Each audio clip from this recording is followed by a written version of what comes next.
What if everything you thought you knew about the pyramids of Egypt was wrong? What if the ancient history we've been taught is just the final chapter of a story that began over 12,000 years ago? Imagine if the pyramids weren't tombs at all, but part of a vast cosmic map, aligned perfectly to the stars of Orion's belt as they appeared in 10,500 BC. Imagine the great Sphinx, weathered not by desert winds, but by rains that last fell thousands of years before the pharaohs, its gaze fixed on the constellation of Leo. Beneath the sands of Saqqara, a hidden labyrinth holds 24 massive granite sarcophagi, so perfectly carved that even air is trapped inside. Across Egypt, colossal statues and temples show a level of precision that modern diamond tools struggle to match. Inside the Great Pyramid of Giza, the king's chamber resonates like a titanic tuning fork, its granite heart behaving more like a machine than a tomb. Some stones may have been poured like concrete using a lost ancient chemistry. Some chambers may have once held powerful energy sources, hinted at by the Baghdad battery and the mysterious light bulbs of Dendera. Ancient Egyptian records whisper of Zep Tepi, the first time, when gods walked among men and kings ruled for thousands of years before history officially began. From sunken cities under the pyramids to seismic anomalies beneath the Sphinx's paw, from catastrophic solar storms that ended the Ice Age to king lists stretching back over 13,000 years, the evidence points to something extraordinary. The pharaohs may not have built Egypt's greatest wonders, they may have inherited them from a far older, lost civilization. If that's true, then the pyramids aren't just monuments, they're messages from humanity's dawn, carved in stone and written in the stars, daring us to remember what we've forgotten. Welcome to today's journey into the mysteries of the pyramids, where history, science, and legend collide. In this video, we'll follow the evidence across the sands of Egypt, through hidden chambers, lost cities, and cosmic alignments that could rewrite everything we know. So, if you love ancient mystery history, if you've ever wondered who built the pyramids or what was the true purpose of the pyramid, then you're in the right place. Stay with us until the end, because the discoveries we're about to explore will shock you. And if you want more secrets of the pyramids and uncharted mysteries like this, be sure to like, subscribe, and join the conversation in the comments. In the summer of 1979, Belgian civil engineer Robert Bauval sat quietly in the departure lounge of Heathrow Airport, waiting for his flight to Sudan. He was on his way to a worksite deep in the desert, but his thoughts were already drifting into another world entirely. In his hands was a book titled The Serious Mystery by Robert Temple, a work that would plant a seed in his mind and lead him down a path toward one of the most intriguing theories in modern Egyptology. The book told of the Dogon, a tribe in Mali whose traditions stretched back thousands of years. Every half-century they performed an elaborate ceremony called the Sigoué, a sacred dance timed with astonishing precision to the cycle of the star Sirius. The Dogon believed this ritual allowed them to connect with the spirits of the dead, sending their prayers and voices into the heavens. The mystery deepened when Bauval read that Sirius was not a single star but a binary system. Brilliant Sirius A and its dense, invisible companion, Sirius B, which orbits once every 50 years. This was exactly the cycle the Dogon had been honoring for centuries. Yet Sirius B cannot be seen without a powerful telescope. Modern science only confirmed its existence in the 19th century, and the first photograph was taken in 1970. How could an ancient tribe have known of a star invisible to the naked eye? Temple's conclusion was bold. The Dogon had inherited this knowledge from the ancient Egyptians, who possessed advanced astronomical understanding thousands of years ago. If that were true, the secret of Sirius would lie hidden within the history of Egypt itself. The thought gripped Bauval's imagination. He didn't know it yet, but this was the beginning of a decade-long quest that would push him to question accepted history and the purpose of Egypt's most enduring monuments. Bauval's connection to Egypt was personal. Born in Alexandria, he had moved with his family to London at the age of 12, later qualifying as a civil engineer and building a life in Europe. Yet like countless others, the image of the pyramids haunted his thoughts, symbols of both grandeur and mystery. In 1982 he returned to Cairo and visited the Egyptian Museum. Wandering among its relics, he stopped before an enormous aerial photograph of the Giza Plateau. Taken from 2 kilometers above, the image revealed the pyramids from a perspective few ever see, a clear, commanding view of 3 immense structures rising from the desert. He stood before it, transfixed, and 3 questions began to form in his mind. Why were there exactly 3 pyramids? Egyptologists explained they were tombs for three kings of the 4th dynasty, Khufu, Khafre, and Menkaure. But Khufu's son, Jedefre, had built his pyramid 10 kilometers away at Abu Rawash. Menkaure's son, Shepsgaf, had built his tomb in Saqqara 18 kilometers from Giza. Why, if this was a dynastic tradition, had these kings not built beside each other? His second question concerned the size of Menkaure's pyramid, which at 65 meters high was only half the height of the other two. The standard explanation was that the smaller size reduced costs, but Bauval knew that the third pyramid was constructed from massive blocks of red granite quarried in Aswan, 1,000 kilometers to the south. This was no cheaper alternative, it was a project of staggering difficulty. His final question was the most puzzling. Why was the third pyramid slightly offset from the diagonal alignment of the first two? Some claimed the geology of the plateau forced this decision, but no compelling geological evidence had ever been presented. For years, these questions lingered in his mind without resolution. As an engineer, he was convinced such a layout was not the result of independent decisions by separate rulers. It had the hallmarks of a single unified master plan, a blueprint drawn in advance, much like the planning of a modern city where streets, buildings, and public spaces are designed together before the first foundation is laid. The breakthrough came years later during a business trip to Riyadh. One weekend he joined friends on a desert safari. That night, beneath a canopy of brilliant stars, a French companion with an interest in astronomy pointed out a trio of bright points in the sky. They were not perfectly aligned, he remarked. The smallest was offset to the east. Bauval froze, staring upward. He was not looking at stars, he was looking at the pyramids of Giza. The stars were Al-Nitak, Al-Nilam, and Al-Mintaka, known collectively as Orion's Belt, part of the constellation the ancient Egyptians called Sa, their celestial representation of Osiris. In that moment, the mystery became clear. The pyramids were not simply aligned to the cardinal points. They mirrored the pattern of Orion's belt. Their relative sizes matched the brightness of the stars, and the offset of Menkaure's pyramid reflected the exact displacement of the smallest star. This was the master plan he had been searching for, written not on papyrus but across the sky. Bauval's research deepened, taking him into the oldest religious writings in Egypt, the pyramid texts, carved into the walls of tombs in Saqqara. These spoke of a winding waterway in the sky, a celestial river along which the soul of the king would travel to join the realm of the gods. Most Egyptologists believed this referred to the Milky Way, which appears as a shimmering band across the heavens on certain nights. A phrase from the texts of Hermes echoed in his mind, "Egypt is the image of the sky." Many dismissed it as metaphor, but Bauval took it literally. The Nile, he believed, was the earthly reflection of the Milky Way, and the pyramids were positioned as the terrestrial counterparts of key stars. In his view, the 7 major pyramids of the 4th dynasty mirrored 7 specific stars. Abu Rawash corresponded to the star Saiph. The 3 pyramids of Giza matched the belt stars of Orion. Zawiyet el-Arian corresponded to Bellatrix. At Dahshur, the 2 great pyramids aligned with the Hyades cluster. One of them, the Red Pyramid, mirroring the red star Aldebaran, even sharing its hue.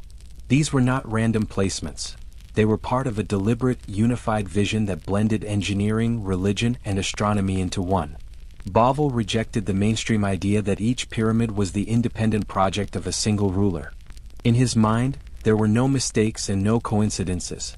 Not even the bent pyramid at Dahshur, long thought to be a failed experiment in construction. Its unique profile, he argued, matched the star Al-Ain in Taurus. The builders were not merely architects. They were skywatchers encoding the heavens in stone. When Bauval published his theory in the journal Discussions in Egyptology, he believed his work was complete. He had drawn the link between the pyramids and the stars.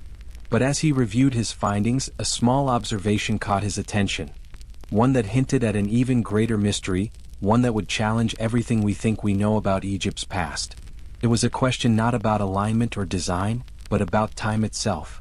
The true age of the pyramids, it seemed, might hold secrets far more astonishing than anyone had imagined. Years after publishing his groundbreaking theory that the Giza pyramids mirrored the stars of Orion's belt and the Nile reflected the Milky Way, Robert Bauval found himself with a new tool that could take his research even further. It was the early 1990s and personal computers were becoming commonplace. Among the new software available was a program called SkyGlobe, used by astronomers to simulate the positions of stars at any point in history, or even in the far future. By adjusting for the slow wobble of Earth's axis, it could recreate the ancient night sky with remarkable accuracy. Curious, Bavell set the program to display the heavens above Giza around 2500 BC, the date most Egyptologists accepted for the construction of the pyramids. Almost immediately, something caught his attention. According to earlier research by Egyptologist Alexander Badawi and astronomer Virginia Trimble in the 1960s, the Great Pyramid contained 4 narrow shafts, 2 from the King's Chamber and 2 from the Queen's Chamber, that pointed toward specific stars. Their calculations showed that one shaft targeted Alnitak, the brightest star in Orion's belt, and another pointed to Thuban in the constellation Draco. The Queen's Chamber shafts were thought to point toward Sirius and Polaris. Badawi and Trimble had concluded that Alnitak aligned with the King's Chamber shaft around 2500 BC, and this alignment was part of the reason the pyramids were dated to that era. But when Bavell used Sky Globe to recreate that ancient sky, he noticed a problem. The angle of Orion's belt relative to the horizon in 2500 BC did not match the pyramid's layout. While the shafts may have aligned with Alnitak, the overall orientation of the 3 pyramids was at odds with the position of the stars. The pyramids lay at a clean 45-degree angle to the horizon, but in 2500 BC Orion's belt was tilted at a much steeper angle. If the builders had truly designed the pyramids to mirror Orion, Bavell reasoned, they would not have built them that way in 2500 BC. This discrepancy set him on a new path, one that would not only question the age of the pyramids, but the age of Egyptian civilization itself. He began by examining how historians had determined the start of that civilization in the first place. The timeline he discovered had shifted dramatically over the centuries. In the 19th century, the father of modern Egyptology, Jean-François Champollion, suggested a date of 5867 BC. Later, Carl Lepsius moved it to 3892 BC, then Auguste Mariette pushed it back to 5004 BC, only for Heinrich Brugsch to adjust it to 4400 BC. Eventually, consensus settled on around 3200 BC, the era when King Narmer united Upper and Lower Egypt. But these dates were not based on solid archaeological evidence. They were often drawn from biblical chronologies and personal estimations, with circa used to acknowledge their imprecision. Bavell also found mention of a remarkable artifact in the Egyptian Museum in Turin, Italy, a fragmented papyrus listing over 340 kings, beginning with a mysterious era of the gods said to span 7,000 years. Egyptologist Salim Hassan noted that it recorded rulers completely unknown to us. Ancient historian Herodotus claimed Egyptian priests had told him of 340 kings ruling over a span of 11,340 years. The deeper Bavell dug, the more contradictions he found. The works of Manetho, an Egyptian priest commissioned in the Ptolemaic period to compile Egypt's history, also hinted at immense antiquity. Though his original writings were lost in the fire that destroyed the Library of Alexandria, later historians preserved fragments. Eusebius of Caesarea reported that Manetho described 3 pre-dynastic ages, the time of the gods, the demigods and the Shemsuhor or followers of Horus, together spanning 28,000 years. The Sicilian historian Diodorus Siculus wrote that, according to Manetho, Egypt's history reached back over 36,000 years before Menes. These accounts, respected in their own time, were quietly set aside by modern Egyptology, which compressed Egypt's history into a mere 3 millennia. The monumental works of the past, pyramids, temples, obelisks, were all attributed to the narrow dynastic period, while the vast eras before were left unexplored. Armed with this knowledge, Bavell returned to his star simulations. He set the virtual sky to earlier and earlier dates, 3000 BC, 3500 BC, but still the angles did not match. Then he pushed further back, past the accepted start of Egyptian civilization, into what was considered prehistoric time. Finally, around 10,500 BC, the sky above Giza matched perfectly. Orion's belt sat at a 45-degree angle to the horizon, just like the pyramids, and the Milky Way aligned with the Nile at an offset of 9 degrees. It was a stunning revelation. If the pyramids were designed to reflect Orion's belt, then 10,500 BC was the date when the sky and the land were in perfect harmony. This was far older than any accepted date for their construction. So old in fact that it placed their origins in a time when, according to conventional history, Egyptian civilization did not yet exist. Bauval's friend Graham Hancock warned him of the storm this claim would provoke, suggesting that the pyramids predated the dynastic period by thousands of years, and that they may have been inherited by later Egyptians, would challenge the foundation of 2 centuries of academic work. To test the result, Bauval tried other star mapping programs. Each one returned the same date, 10,500 BC. If correct, it meant the builders had encoded the age of their work in the only place it could never be erased, in the stars themselves. In 1994, Bauval presented his findings in his book The Orion Mystery. It became a bestseller in the UK, sparking public fascination, but academic Egyptologists rejected it outright. Dr. Zahi Hawass, Egypt's most prominent antiquities official, refused to debate the theory and dismissed the book as a waste of time. To Bauval's supporters, such refusals were proof that the theory's implications were simply too disruptive. One of those supporters, Antoine Boutros, identified 2 main reasons for academic resistance. First, mainstream Egyptology views the pyramids as solar monuments, their 4 faces representing the rays of the sun, built to aid the pharaoh's soul in ascending to join the sun god Ra. Bauval's theory replaced this with a stellar religion, in which the pyramids were linked to Orion and the Milky Way rather than to the sun. Second, if the pyramids dated to 10,500 BC, almost all of what had been written about ancient history for the past 2 centuries would need to be rewritten. The builders would not be the kings of the 4th dynasty, but a people from an era long before recorded history, perhaps from one of the mysterious ages described by Manetho. Carbon dating offered no easy solution. The method works only on organic material, so it cannot directly date stone.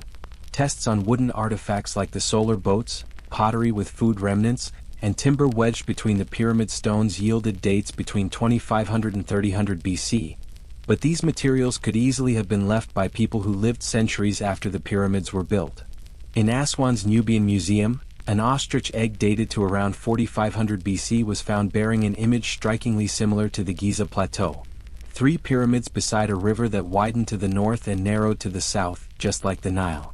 Official opinion dismissed the resemblance as coincidence, but many saw it as further evidence of the pyramid's great antiquity. Taken together, the star alignments, the ancient king lists, the Turin papyrus, Manetho's writings, and enigmatic artifacts like the ostrich egg, Bauval's work suggested a history stretching back far beyond 2500 BC.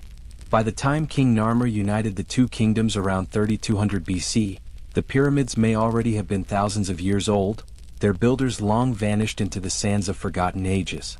In 1990, a Boston University geologist named Robert Schoch arrived in Egypt to study the Sphinx, the largest and most enigmatic ancient statue in the world. As a scientist of the earth, his aim was not to delve into hieroglyphs or pharaonic myths, but to understand the monument from a geological perspective. Like most scholars at the time, he assumed the standard story was correct, that the Sphinx had been carved around 2500 BC during the reign of Pharaoh Khafre. Yet from the moment he set eyes on it, questions began to gnaw at him. Why were there no inscriptions anywhere on the statue declaring who had built it or when? Why was its body so heavily eroded, and why did its head seem oddly small for such a colossal form? A proportion no master sculptor of ancient Egypt would have allowed. By the end of his investigation, Schoch would reach a conclusion that shocked the archaeological world. The Sphinx was not 4,500 years old, but closer to 10,000 years BC. This revelation had its roots in the work of another man, independent researcher John Anthony West. In the 1980s, West had been studying Sacred Science, a book by French scholar Schwaller de Lubec's, when a particular line stopped him cold. Schwaller suggested that the erosion on the Sphinx's body was caused not by wind and sand as Egyptologists claimed, but by water. The statement seemed impossible. Egypt had been arid for thousands of years. The only way the Sphinx could show water erosion was if it had stood through an era of heavy rainfall, an era that ended at least 7,000 years before Christ. West could not prove this himself, he was no geologist. But he carried the idea with him, searching for someone with the scientific credentials to test it. When he finally met Robert Schoch, West decided on a little experiment. He showed Schoch a photograph of eroded limestone without telling him what it was. "Is this the work of wind or water?" West asked. Schoch did not hesitate. "Water." When West revealed the photograph was of the Sphinx, the geologist was intrigued enough to join him in Egypt. Up close, the evidence was impossible to ignore. Deep, rounded channels scarred the Sphinx's back, sides and chest.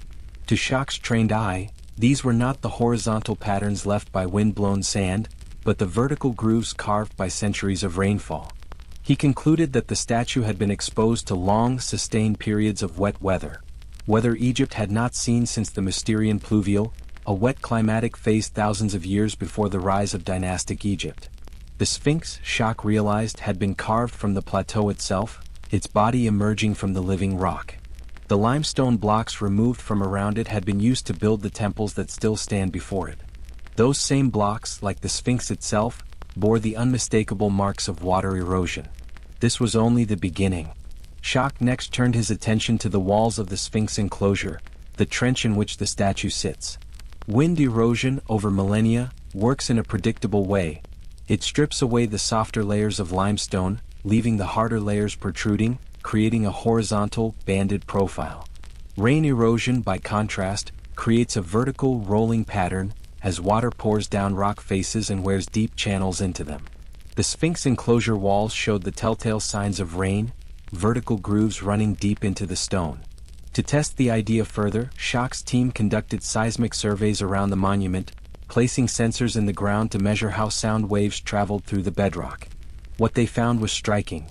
Beneath the Sphinx lay a layer of decomposed rock up to 3 meters deep in some areas, decay that would have taken hundreds, perhaps thousands of years of exposure to moisture. This could not have happened in the desert climate of the last 5 millennia. The case was mounting. The Sphinx's body, its enclosure walls, the bedrock beneath, and even the massive blocks of its adjacent temples all told the same story. This monument had been shaped in an age of heavy rains, long before the official date of 2500 BC. Schock's geological estimate placed its construction somewhere between 7000 and 11,000 BC. But if that were true, who had carved it? The accepted answer, that it was the work of Khafre, rested on 2 pieces of evidence. First, a statue of Khafre had been found in the Valley Temple in front of the Sphinx. Second, Egyptologists claimed the face of the Sphinx resembled that of the pharaoh.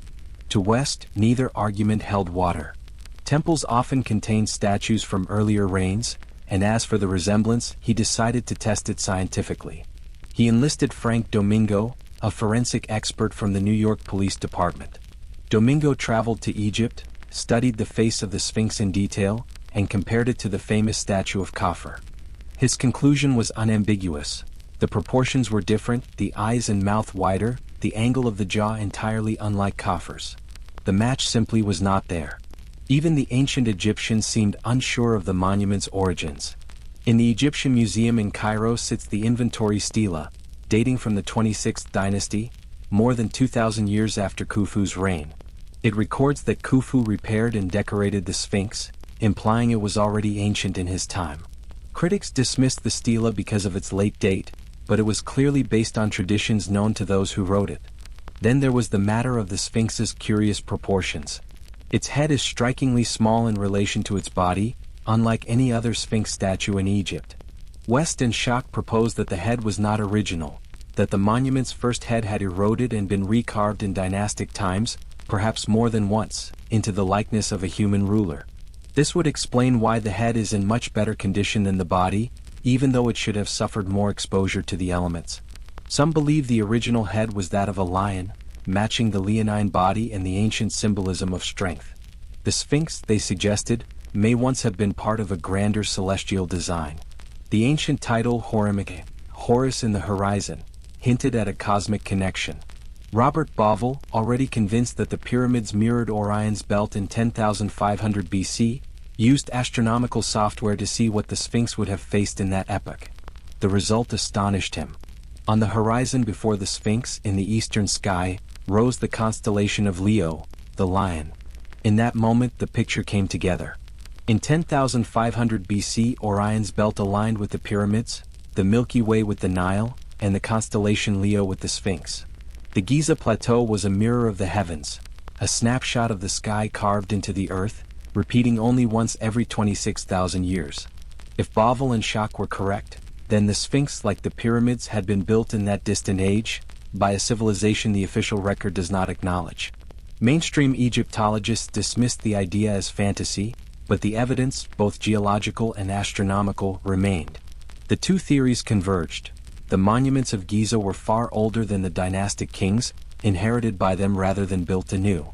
The implications were explosive. If accepted, they would force a rewriting of Egypt's history, and by extension, much of the history of human civilization. To the defenders of the orthodox view, this was unacceptable. The debate grew heated. Dr. Mark Lehner described the new theories as ignorant and insensitive.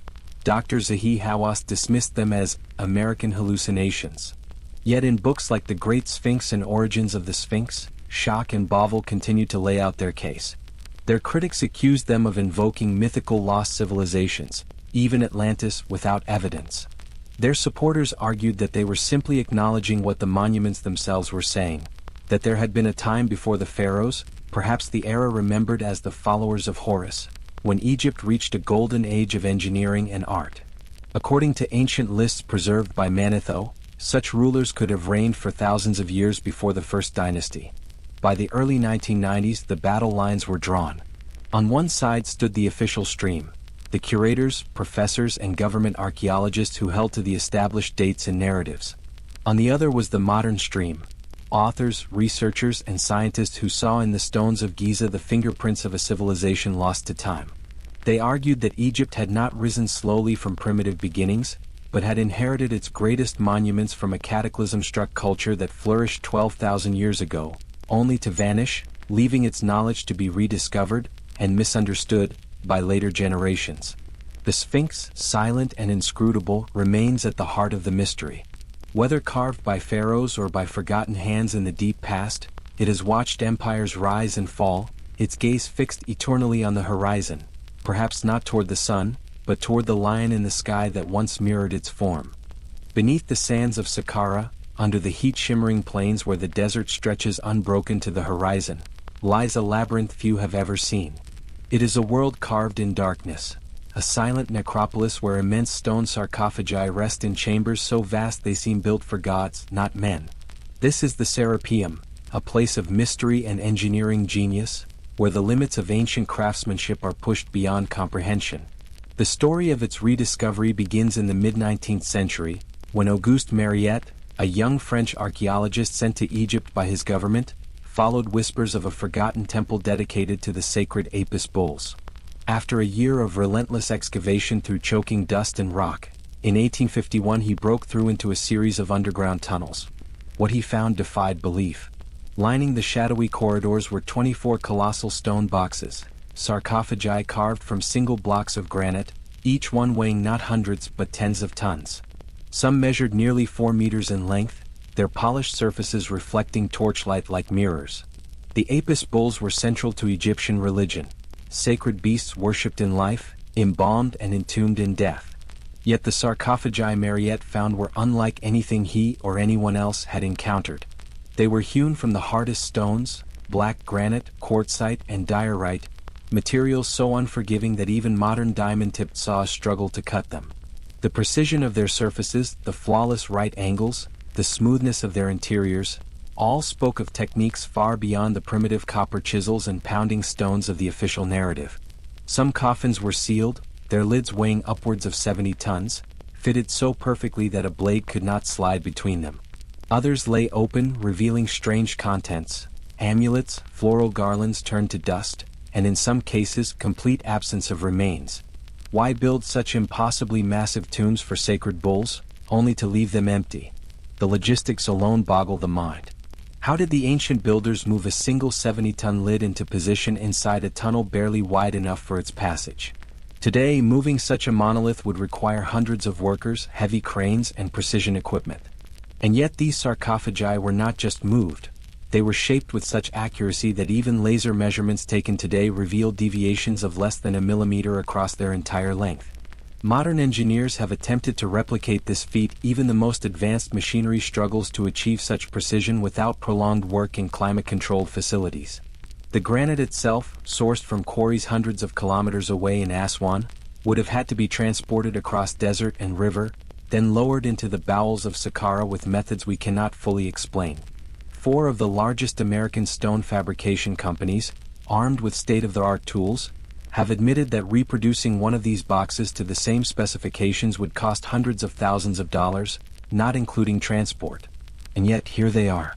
24 giants resting silently in the gloom, their presence a mute challenge to history itself.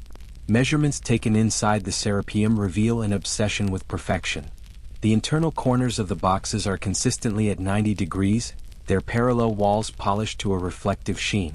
Some boxes show no tool marks at all, as if they were cast rather than carved, though granite is not a material one simply pours into a mold. In many, the lids fit so precisely that the air trapped inside creates suction, resisting any attempt to lift them without force. The mystery deepens when we consider the unfinished work. Alongside the completed sarcophagi are others that appear abandoned mid-carving, as though the craftsmen vanished before their task was done. Were they interrupted by catastrophe? Did the civilization capable of such feats suddenly collapse, leaving their creations as frozen echoes of a lost golden age? Even stranger is the question of purpose. The official explanation, that these were tombs for sacred bulls, sits uneasily against the evidence. The scale and precision seem excessive for funerary ritual, and some scholars argue that these sarcophagi may have served an entirely different function, perhaps as part of an unknown technology, or as protective vaults for something far more important than the remains of animals. And then there is the problem of reuse. Just as with the Sphinx and the pyramids, there are signs that later dynasties inherited and repurposed these structures, perhaps without understanding their original purpose. Some sarcophagi bear inscriptions from later periods, crudely added to surfaces that had already been polished to perfection thousands of years earlier. It is as though a people stumbled upon relics of another, greater civilization and made them their own. The Serapeum, like so many monuments of Egypt, whispers of two histories, the one written in textbooks and another, older, hidden in the stone itself. The official timeline insists these marvels were made around 3,000 years ago by the craftsmen of the New Kingdom. But the evidence, the precision, the materials, the sheer engineering impossibility, suggests we may be looking at the legacy of a civilization long forgotten, a people whose knowledge vanished in a single devastating turn of fate. The tunnels under Saqqara remain cool and silent today, their stone guardians watching over secrets that may never be fully understood. Each sarcophagus is a riddle in granite, and together they form a challenge to every assumption we have about human history. Who carved them? How were they moved? And most importantly, why? For now, they remain as they were found. Massive, immovable, and defiant, daring us to question the limits of what we believe the ancients could do. In the early 1990s, British engineer Christopher Dunn stood before the colossal statue of Ramses II at the Museum of Memphis. He wasn't just another tourist admiring the grandeur of an ancient masterpiece. His engineer's eyes were trained on details most would overlook. What caught his attention was subtle yet remarkable. The statue's nostrils, mirror images of one another, carved with such precision that they seemed to have been duplicated rather than individually shaped. For Dunn, this was more than a testament to artistic skill, it was a puzzle. That image, etched into his mind, would linger for 8 years until he returned to Egypt, not as a casual observer but with a singular purpose, to study these statues in forensic detail. His focus narrowed onto one piece in particular, the granite head of Ramses II in Luxor Temple. Armed with his camera, he took dozens of photographs from multiple angles, later importing them into a computer for detailed analysis. The results startled him. What he found hinted at a level of precision that seemed to defy the tools traditionally attributed to the ancient Egyptians. From this research emerged a provocative hypothesis: the possibility that the craftsmen of Egypt's Golden Age possessed advanced techniques and tools, technologies lost to time, that could rival or even surpass modern equipment in specific applications. Before the age of satellites and aerial imaging, many of the marvels of ancient Egypt would have remained invisible to us. We would not have known, for example, that the Great Pyramid has 8 faces instead of 4 without the aerial perspective offered by modern technology. Similarly, new methods have revealed the staggering scope of Egypt's statuary, thousands upon thousands of carved figures. Kings, gods, scribes, ministers. Some deities, like the lion-headed goddess Sekhmet, were reproduced on a massive scale, over 100 statues discovered in just one temple complex, with many more still buried under the sands. Yet what draws the sharpest attention is not just the artistic majesty of these works, but the engineering precision embedded within them. Unlike pyramids or obelisks, statues are irregular, complex forms. Faces with subtle curves, asymmetries of expression, folds of fabric, intricate crowns. Measuring such shapes for symmetry is not straightforward, but Dunn devised a method. He aligned his camera exactly with the statue's central axis, using grid overlays to match the focal point to the bridge of the nose. Back at his computer, he mirrored one side of the image over the other and compared them with striking results. The symmetry was so exact that deviations were imperceptible without digital analysis. The idea that this could be achieved purely by hand, especially on massive blocks of hard granite, posed a serious challenge to conventional explanations. Museums, universities, and Egyptology references traditionally claim these statues were carved with dolerite-pounding stones, the same tools believed to have shaped obelisks and sarcophagi. But dolerite, however hard, is a crude instrument. It might fracture a stone block, but it cannot produce the clean lines, sharp features, and polished surfaces visible on statues like those of Ramses II. Even unfinished pieces, such as a partially shaped statue in the Cairo Museum, seem to show the limits of dolerite's capability.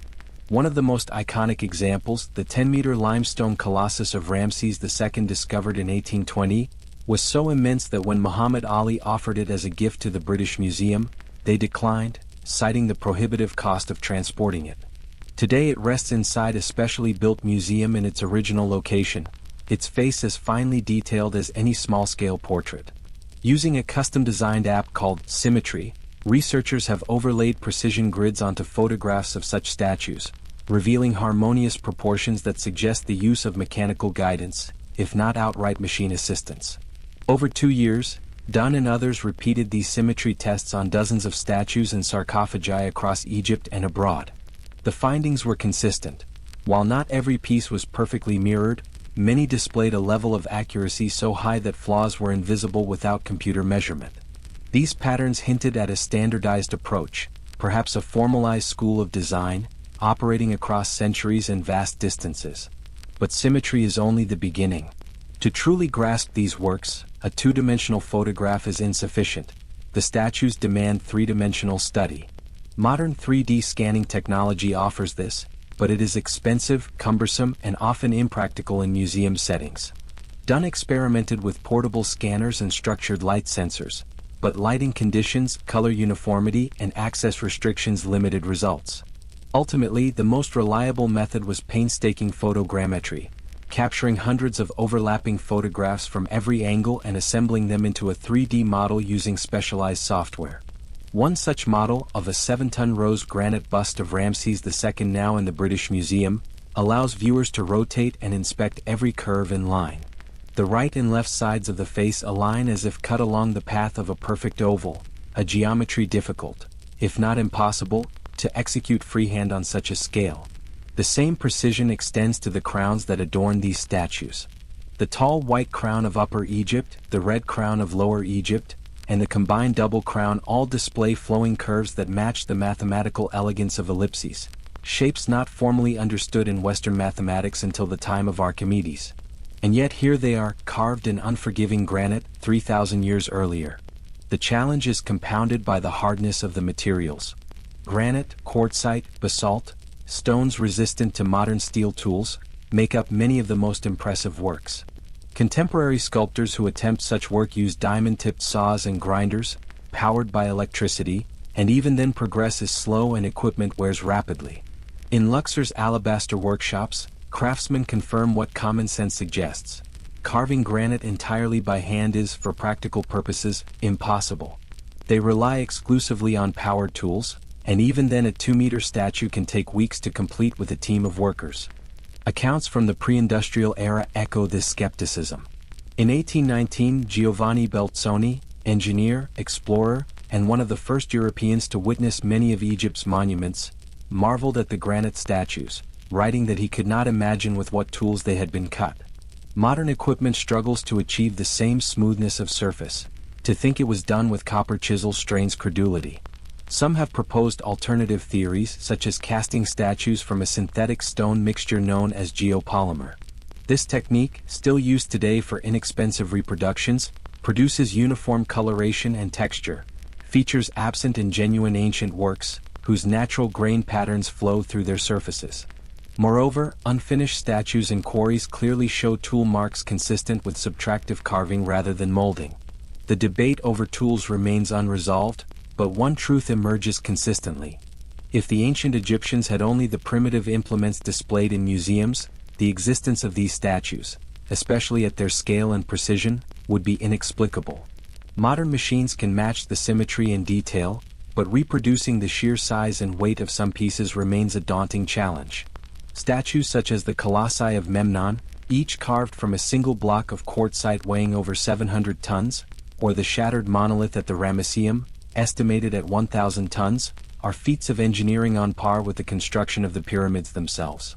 Today's tallest statues, often built in East Asia, may exceed these ancient works in height, but they are assembled from multiple pieces of stone, metal, or concrete, not carved from single monoliths.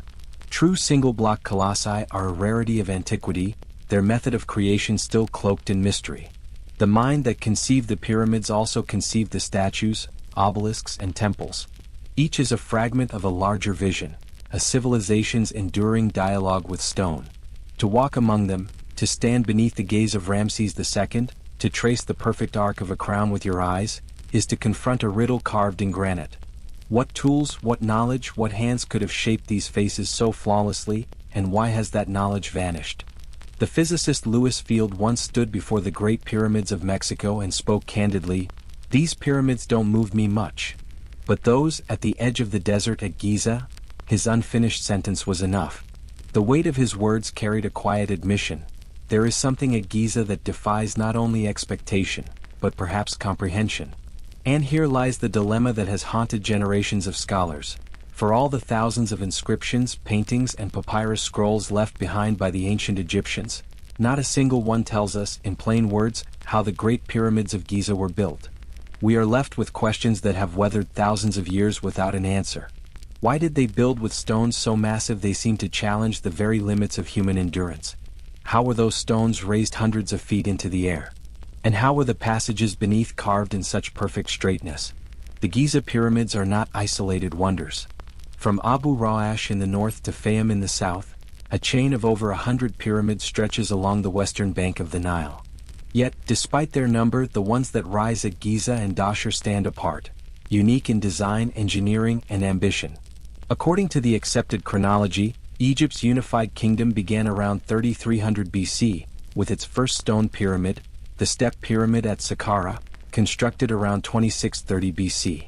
70 short years later, we are told, the age of true pyramids erupted into being. 3 of the largest ever built rose within the reign of a single man, King Sneferu. Here the first problem emerges. In less than a century, Egyptian architecture supposedly leapt from the modest stone blocks of Saqqara to the colossal precision of Dahshur's red and bent pyramids. A leap without a clear technological trigger. No iron tools. No wheel. No beasts of burden for hauling. If this were a modern story, we might compare it to going from the horse cart to the jet airplane in a single lifetime, without first inventing the engine. And then, just as abruptly as it began, the age of giant pyramids ended. After Giza, designs became smaller, less precise. The common explanation, that costs and resources became too great, rings hollow. If the ancient Egyptians had truly developed the knowledge to build something like the Great Pyramid, why would they abandon it so quickly? The answer may lie not in economics, but in the age of the civilization itself. Perhaps Egyptian culture, in its most advanced form, is far older than our textbooks admit. The Great Pyramid of Khufu remains the most studied structure on Earth. Its sides, each 230 meters in length, are aligned to the cardinal points with a precision modern surveyors find staggering. The north-south axis is offset from true north by just 3/60ths of a degree, more accurate than the meridian building of Greenwich, constructed with all the instruments of the industrial age. Its 2.5 million stones average 2 to 15 tons apiece, but some, like the granite beams of the King's Chamber, weigh over 70 tons and were hauled from Aswan, more than 800 kilometers to the south, then raised 40 meters inside the structure. Before construction could begin, the Giza Plateau itself had to be prepared. Bedrock was leveled across an area the size of 13 football fields. Only then did the builders begin placing the massive limestone blocks quarried nearby. How they moved them remains one of archaeology's great puzzles. The most accepted explanation is that they dragged them along massive ramps. But the ramps themselves would have been engineering projects rivaling the pyramid in difficulty. Experimental archaeology has tried to put the ramp theory to the test. A French team once attempted to move a multi-ton block up a 25-degree slope with 33 men. After a day's labor, they had managed just 46 meters. Even with adjustments, adding sleds, greasing the path with clay, their progress was painfully slow. Scaling that to the size of the Great Pyramid, with blocks weighing far more, and summit inclines of over 45 degrees, stretches credibility. Equally baffling are the pyramid's internal features. The narrow star shafts that connect the chambers to the exterior are only a few dozen centimeters wide, yet they run at precise angles for over 60 meters through both stone and bedrock, aligned to specific stars like Sirius and Orion's belt. Creating these shafts required drilling through multiple blocks while maintaining exact alignment, something even modern tools would struggle to accomplish without lasers and specialized boring equipment.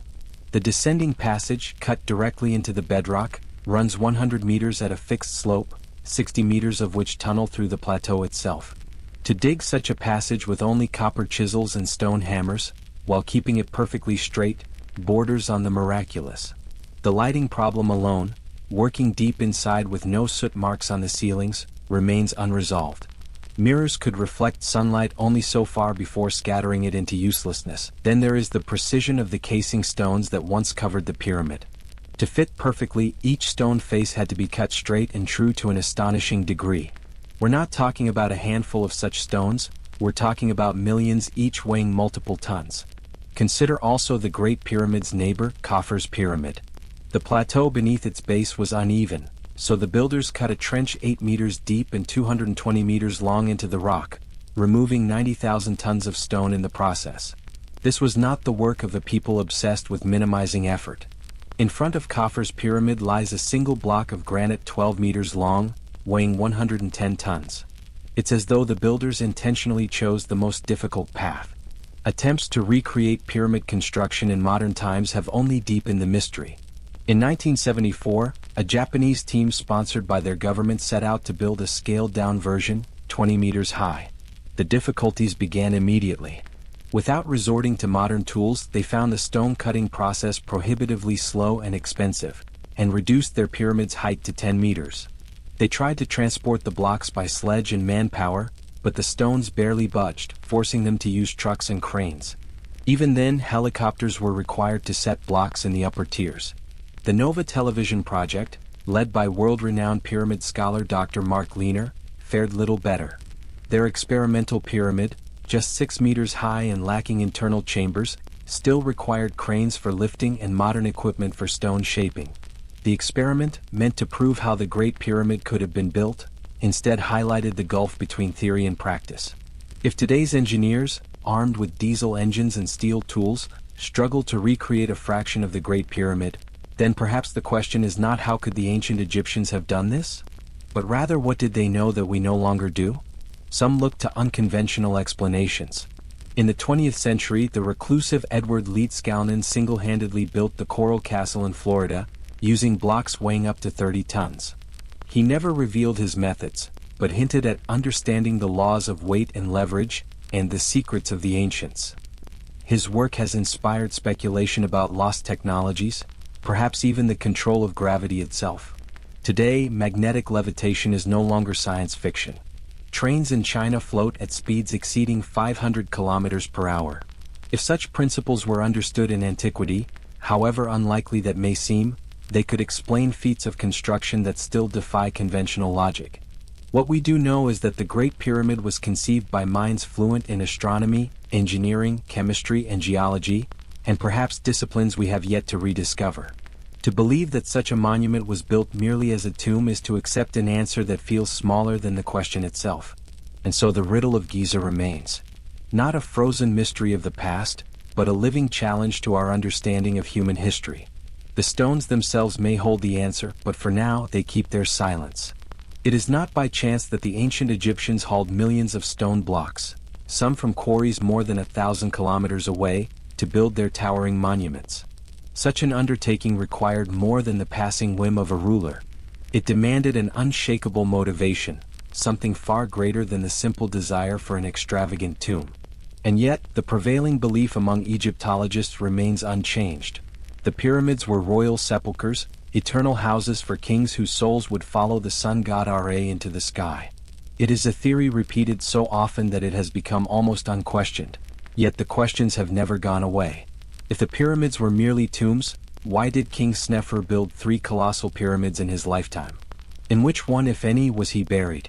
Does the internal design of these massive structures even suit the rituals of a funeral? The prayers, the procession, the carrying of a royal body? A cemetery, after all, has certain unmistakable characteristics. First, it must clearly identify its occupant, especially if that occupant is a king. Names, titles, and funerary texts should be inscribed on the walls. Second, it must contain the body. Third, its design must serve the function of burial. In the Valley of the Kings, these principles are clear. In the greatest pyramids of Giza, Dashur, and Midam, they are conspicuously absent. Over the past 2 centuries of excavation, no original royal mummy has been found inside any pyramid. Egyptologists answer this by saying they were all robbed in ancient times. But can such an answer withstand scrutiny? Even the so-called Queen's Pyramids beside Khufu's great monument stand empty of inscriptions or reliefs. Out of more than 120 pyramids across Egypt, only 9, small to medium-sized and dating to the 6th dynasty, contain pyramid texts. The claim that writing was not yet developed in the 4th dynasty collapses under the weight of evidence. The ornate panel of Hizri from the 3rd dynasty bears fine inscriptions.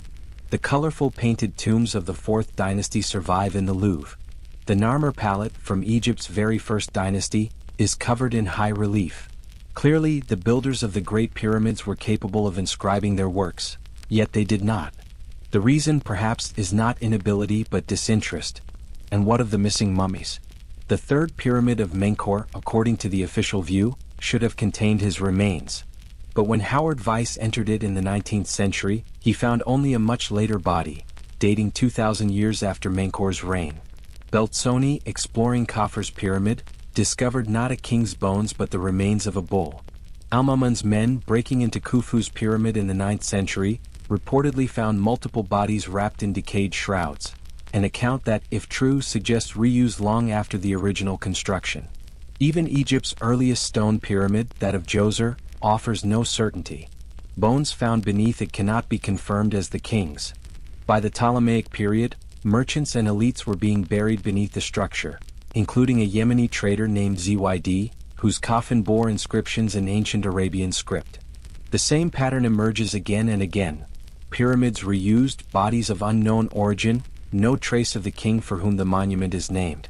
Egyptologists insist that the original remains were stolen, but if so, is it not strange that in over 100 cases, not one escaped the thief's hand? One case stands out as a direct challenge to this robbery theory. In 1954, archaeologist Dr. Zakaria Goniam excavated the pyramid of Sekhemkhet at Saqqara. After years of work, he broke through 3 sealed stone walls to reach the alabaster sarcophagus at the center of the burial chamber, still sealed, untouched since antiquity. Anticipation ran high. At last, perhaps, a royal mummy in its original resting place. But when the lid was lifted, the sarcophagus was empty. Dr. Goniam was stunned. No thief could have entered without leaving a trace, and none would have bothered to reseal the chamber and rebuild its walls. His conclusion was unsettling. The sarcophagus had been made empty on purpose. Why, no one could answer. The case of King Sneferu is perhaps the most damning for the tomb theory. He commissioned not 1 but 3 massive pyramids, the Midam Pyramid, the Bent Pyramid, and the Red Pyramid, yet was buried in none of them. Egyptologists, forced to explain this, have suggested that the first 2 were mistakes, abandoned in favor of the final one. But this explanation falters on close inspection. The Midam Pyramid was nearly complete, its casing stones in place, its mortuary temple built, the offering table polished. Why abandon such a structure at the final stage? Theories of stone shortages, like those offered by Dr. Zahi Hawass, seem implausible. Materials could have been brought from elsewhere. More tellingly, neither Sneferu nor his predecessor Huni was buried there. The bent pyramid, with its dramatic change in angle, has long been portrayed as a failed experiment. Yet architectural studies by Miraglio and Rinaldi in the 1950s, and later by Egyptian and international teams, confirm that the structure is stable and shows no sign of collapse. If it were truly a failure, why build its casing stones, its mortuary temple and its subsidiary pyramid? And if a third pyramid was to be built afterward, why not strip the bent pyramid of its stone rather than quarry anew? Even the Red Pyramid, hailed as Egypt's first true pyramid, resists the tomb interpretation when its interior is examined. Its entrance lies 28 meters above ground, leading into a passage so narrow one must crouch to enter. The route drops 60 meters into the bedrock, only to require the sarcophagus to be lifted again into an upper chamber, an inexplicable design for a funeral procession. There is no sarcophagus, no reliefs, no evidence of use as a royal tomb. Dr. Ahmad Fakhri's excavations found nothing to suggest Sneferu was ever laid to rest there. Some point to the pyramid texts as proof of the tomb theory, prayers and spells carved on the walls to guide the king to the afterlife. But these texts appear in a mere fraction of Egypt's pyramids, all from later and smaller examples, often in structures that had clearly been restored or repurposed. In the 6th dynasty, construction quality declined sharply, as though the master builders of Giza and Dashur had vanished. In some cases, restoration work even altered the intended use of a pyramid. Wooden beams from Lebanon were inserted into ancient stone chambers. Reliefs in the masculine form were carved into pyramids attributed to queens. Burial chambers were constructed from mismatched stone blocks, indicating different phases of construction, original and later reuse. Over and over, the evidence suggests that pyramids were adapted for burials long after their original construction. The theory that they were all intended as tombs forces scholars into awkward explanations. Symbolic tombs, temporary tombs, misplaced bodies. Queen Hedefir's, Khufu's mother, was buried not in the pyramid that bears her name, but in a shaft beside it. Her reburial was supposedly overlooked for decades by successive kings, an idea that strains credibility. The labyrinthine passages of many pyramids are described as clever traps for robbers. Yet what sense does it make to build the most conspicuous monument on Earth and then hide the burial chamber inside it? Robbers, after all, had centuries to perfect their craft. The truth is that after 200 years of study, the pyramid-esque tomb theory still rests on foundations as uncertain as the sands around Giza. No original mummies. No consistent funerary texts. Designs that defy the needs of a funeral. Monuments reused for centuries for purposes we cannot fully name. And so we are left with the inevitable question. If the pyramids were not tombs, then what were they? The answer may lie not in the shadow of death, but in the light of a purpose lost to time. A purpose that drove the ancient Egyptians to mobilize their resources, their genius, and their will not for a moment of burial but for something enduring. In the twilight of the 19th century, English archaeologist Flinders Petrie pressed his measuring tools against the walls of the king's chamber inside the Great Pyramid of Khufu. What he found would puzzle generations. The walls and floors, he noted, were no longer in their original positions. They had shifted, an inch or two in places, while the granite ceiling blocks had risen by 3 inches and split with ominous cracks. Something immense had shaken this chamber, and not just once. Why, Petrie must have wondered, had the builders taken such pains to construct 5 mysterious spaces directly above the king's chamber? Why not in any of Egypt's other pyramids? And what of the salty crust coating the queen's chamber walls? Where had it come from? Were these elements part of a single, forgotten purpose? Christopher Dunn, a British engineer in the late 20th century, could not ignore the pattern. In 1977, as he pored over Secrets of the Great Pyramid by Peter Tompkins, he found himself fixated on the pyramid's flawless geometry, the alignment of its passages, the precision of its granite boxes. Why 3 main chambers? One beneath the plateau, one in the heart of the structure, and one near its summit. The official line spoke of design changes, of aborted burial chambers. Yet if that were so, why had the builders continued carving air shafts and corridors toward spaces they supposedly no longer intended to use? Even stranger was Howard Weiss's explanation, plucked, it seems, from the air, that the 5 so-called relieving chambers above the king's chamber were built to reduce structural stress. But why didn't Khufu's pyramid need such chambers? Why not Sneferu's bent or red pyramids, which bore far greater weight above their internal rooms. The logic dissolved under scrutiny. Dunn began to see the Great Pyramid not as a tomb but as a machine, its galleries and chambers components of a vast, silent system. In 1995, NASA acoustics engineer Tom Danley arrived in Egypt to probe its secrets. With ministry approval, he placed sensitive microphones in the king's chamber, the upper cavities and the long corridors, then pulsed the stone with controlled bursts of sound. The results astonished him. The king's chamber was effectively a building within a building, freestanding inside the pyramid's mass. Beneath it lay a lattice of voids in the bedrock, uncoupling it from the surrounding stone. This design allowed the chamber to resonate, literally to sing, when stimulated by a frequency of 30 Hz. At that pitch, the granite walls shivered so violently that Danley's crew fled in panic, fearing a collapse. The pyramid, it seemed, had been tuned. Dunn knew the physics well. Everything, stone, glass, metal, has a natural frequency at which it vibrates most strongly. Match that frequency and even a whisper can become a hammer. It was resonance that had once shattered the Tacoma Narrows Bridge, that allows opera singers to break glass. The king's chamber, Dunn realized, was a titanic tuning fork. But what drove it? The answer came from mining engineer John Cadman. Studying the subterranean chamber beneath the pyramid, Cadman saw not an unfinished burial shaft, but the blueprint of an ancient hydraulic ram pump, a device powered only by flowing water, capable of generating rhythmic pressure pulses without fuel or electricity. In his backyard, Cadman built a working scale model. Water surging through its channels struck the chamber ceiling with such force that it produced a stable acoustic frequency, precisely the kind needed to set the king's chamber thrumming.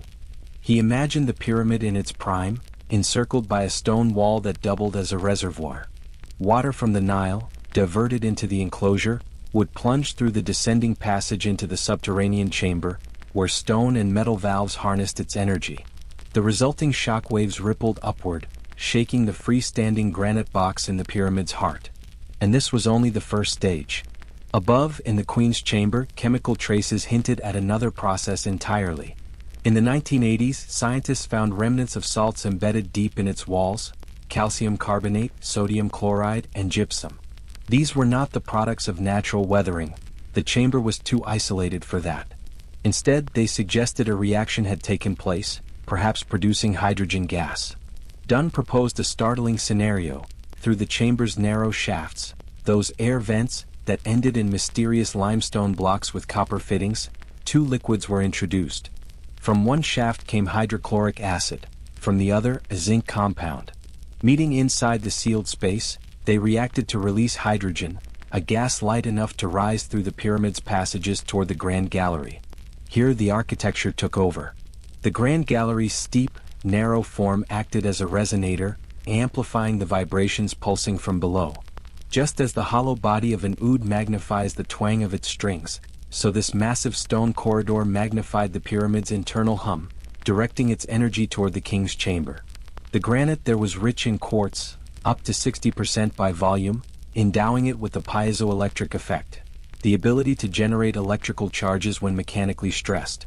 Every pulse, every oscillation, every deep-bellied vibration from the pyramid's hidden water hammer pressed into the quartz like an invisible hand. In response, the stone answered with electricity. The Great Pyramid, in this vision, was not a silent tomb but a living instrument, designed to capture the energy of the earth, convert it through sound and transmute it into power. Whether for communication, for industry, or for purposes lost entirely to time, it had once sung like no other monument on earth. Inside the Great Pyramid, the king's chamber is more than an empty room of granite. To some researchers, it is a colossal piezoelectric crystal, 1,500 tons of Aswan granite, capable of converting sound into electricity. In modern microphones, a tiny quartz crystal vibrates when struck by sound waves, generating a faint electrical signal. Now imagine that same principle scaled up thousands of times, the crystal not the size of a fingernail but of an entire chamber. Tests have shown that granite can indeed produce measurable voltage when subjected to certain frequencies. 1700 Hz, for example, can yield about 100 millivolts. This is the heart of the Great Pyramid, designed, according to the theory, not as a tomb, but as a machine built around a resonating crystal core. But why create such vibrations in the first place? The answer, some argue, lies in a forgotten precursor to the laser, the maser. Developed in the 1950s by Nobel laureate Charles Townes, the maser used stimulated emission from hydrogen atoms to produce concentrated microwave beams. Its design required a sealed cavity, a hydrogen source, a waveguide, and a precisely aligned resonator, elements that, astonishingly, appear to match the architecture of the king's chamber. The northern shaft of the chamber, just over 21 centimeters wide, is perfectly tuned to the wavelength of hydrogen. The southern shaft, positioned opposite, would have channeled microwave energy outward. Between them, a quartz sarcophagus could have served as the resonating cavity. Yet the box is now offset. Historical accounts suggest it may have been moved, its original position perhaps directly between the two shafts. If true, this would explain other puzzles. The sarcophagus, like others in Egypt's pyramids, is crafted with extraordinary precision, right angles accurate to 1 part in 10,000. Such craftsmanship hints at a functional purpose beyond symbolism. And the chamber itself bears scars of a violent past. Walls shifted by centimeters, ceiling stones cracked and lifted. Petrie attributed this to an earthquake, but discoloration of the granite and molten edges on the sarcophagus suggest extreme heat, perhaps from a catastrophic overload of the system. From here, the hypothetical sequence unfolds. Water from the Nile is channeled beneath the pyramid, its flow creating rhythmic pulses in the subterranean chamber. These vibrations travel upward, amplified by the Grand Gallery, until they resonate within the king's chamber's granite walls. Simultaneously, chemicals mix in the queen's chamber to release hydrogen gas, which is then funneled into the king's chamber. Under resonance, the granite acts as a massive piezoelectric transducer, and the chamber functions as a giant maser, emitting concentrated energy through the southern shaft. Even the name pyramid might hint at this fiery function. Rather than coming from a Greek word for cake as some sources claim, pyramis can be broken into pyra, fire, and mis, chamber, the fire chamber. It is a surprisingly apt description if the structure once contained a seething core of vibration, gas, and energy. Critics ask why no ancient text explains such a purpose. But as Egyptologists themselves admit, the Old Kingdom left no detailed records of how, or why, the Great Pyramid was built. The silence spans centuries. If the builders were harnessing energy, perhaps its use was so self-evident to them that they felt no need to record it. Some draw parallels to Nikola Tesla's unfulfilled dream of transmitting electricity wirelessly. Tesla demonstrated that high-voltage, low-frequency power could light lamps without wires. His own version of a pyramid of energy. The Great Pyramid's massive stones could have served a similar role. Granite and basalt for conduction, limestone cladding as insulation, and electrum or other metals to channel the output. Its colossal mass was not mere extravagance. It was built to contain and withstand the immense pressures and vibrations of its own operation. And this idea extends beyond Egypt. From Cambodia to Central America, from Sudan to Mexico, pyramids around the world share architectural patterns. Square bases, internal chambers, resonant properties, suggesting a shared understanding of the pyramid form as more than a tomb. Acoustic tests in Mexican pyramids have found specific resonant frequencies, just as in Giza. Perhaps, some propose, Egypt's was the first, and the idea spread along forgotten lines of contact. The conventional story sees them as royal graves. But the archaeological record leaves room for another reading, that they were machines of stone, designed by minds working at the intersection of architecture, physics, and engineering. If the builders combined the knowledge of astronomers, chemists, and masons, then the Great Pyramid may be the most enduring artifact of a civilization whose true genius we have yet to fully grasp. As the poet Amara al-Yaman once wrote, gazing upon Khufu's and Khafre's creations, "No building under the sky rivals Egypt's pyramids. A work so enduring even eternity fears it." In the early 18th century, the French architect Adam-François Guémard arrived in Egypt for the first time. Before him rose the ancient monuments, colossal walls, towering pylons, and, of course, the pyramids. His first thought was not awe alone, but a question that has haunted minds for centuries. How did the ancient Egyptians move and shape such gargantuan stones with such apparent ease? To Guémard, their daily routine seemed to involve tasks that would crush the will of any modern crew. Cutting, transporting, and hoisting monoliths weighing tens or even hundreds of tons as if it were nothing more than lifting bricks. Centuries later, in 1974, another Frenchman, chemist Joseph Davidovits, sat in the Museum of Natural History in Paris, musing over a joke with a friend. He had recently developed a technique for making artificial stones, geopolymers, nearly indistinguishable from natural rock. What if, he wondered aloud, one of my stones were buried and rediscovered 3,000 years from now? His friend chuckled. They'd trace it back to the nearest granite quarry, Cairo or Aswan. But the remark struck Davidovits like lightning. What if the ancient Egyptians hadn't moved all those colossal stones? What if they had made them? Davidovits' geopolymer method was simple in concept. Stone powder, limestone for example, could be gathered from nearby quarries, placed in wooden molds, and mixed with naturally occurring binders such as natron salt, lime and magnesium chloride. The mixture would harden into solid blocks on site. In this vision, there would be no need to drag multi-ton stones across desert sands, only to pour and cast them where they were needed. He sought evidence. With the help of Egyptologist Jean-Philippe Lauer, Davidovits obtained limestone samples from the casing of Teti's pyramid and the inner blocks of Khufu's. Under X-ray and electron microscopes, he found peculiar anomalies, tiny air bubbles and what appeared to be a strand of hair embedded within the stone.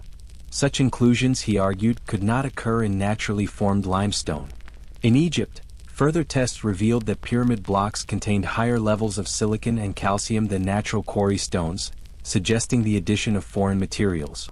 The Nile's annual flood, which submerged the Giza plateau for months, could have provided naturally weathered, crumbly limestone ready for collection. Workers could then mold it into blocks on site. In 2002, Davidovits put his theory to the test in France, building a small pyramid using his geopolymer method. The blocks, weighing a combined 15 tons, were virtually indistinguishable from natural limestone. He sent samples to major geological laboratories, without disclosing their artificial origin. Both labs identified them as natural, yet each contained about 10% artificial components, detectable only by the most advanced spectroscopy. To Davidovits, this proved his point. If modern experts could be fooled, so could we about the pyramids. But his theory was not without controversy. Critics noted omissions. He published only favorable results from certain samples and focused his tests on smaller pyramids, ignoring more complex structures. Paleomagnetic studies, which examined the magnetic orientation of pyramid stones, found that only some blocks were aligned in a way consistent with being cast in place. Others bore the irregular magnetic patterns of quarry-cut stones. The evidence suggested a compromise. Perhaps some pyramid blocks were indeed cast, while others were carved from solid rock.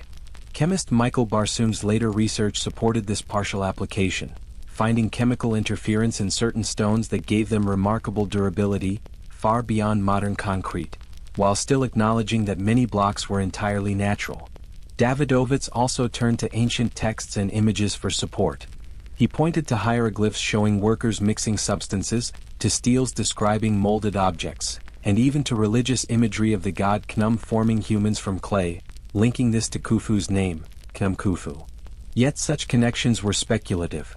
They could just as easily refer to mortar preparation as to stone casting. The idea spread, gaining passionate supporters who began to see every statue, every obelisk as cast rather than carved. Opponents dismissed the entire theory as fantasy. Egypt's Dr. Zahi Hawass countered that many pyramid stones had been restored in the 20th century with concrete, questioning the authenticity of Davidovits' samples. And even Davidovits conceded limits. Granite, basalt, diorite, hard volcanic rocks were beyond the scope of geopolymer technology, he admitted. Yet later proponents tried to extend the theory, proposing that massive lenses could focus sunlight to melt granite, pour it into molds, and create statues or obelisks. Experiments proved granite could indeed be melted with giant lenses, but the results were brittle, blackened, and nothing like the smooth, crystalline granite of Egypt's monuments. The unfinished obelisk in Aswan, still fused to its quarry bed, stood as silent testimony. Such monoliths were carved, not cast. The same was true for the Serapeum's granite sarcophagi, their natural crystal patterns visible to the trained eye. In museums, unfinished statues revealed the process. Blocks first shaped, then carved in detail, contradicting the idea of molds. Even schist, though more homogeneous, could be carved by those capable of working granite.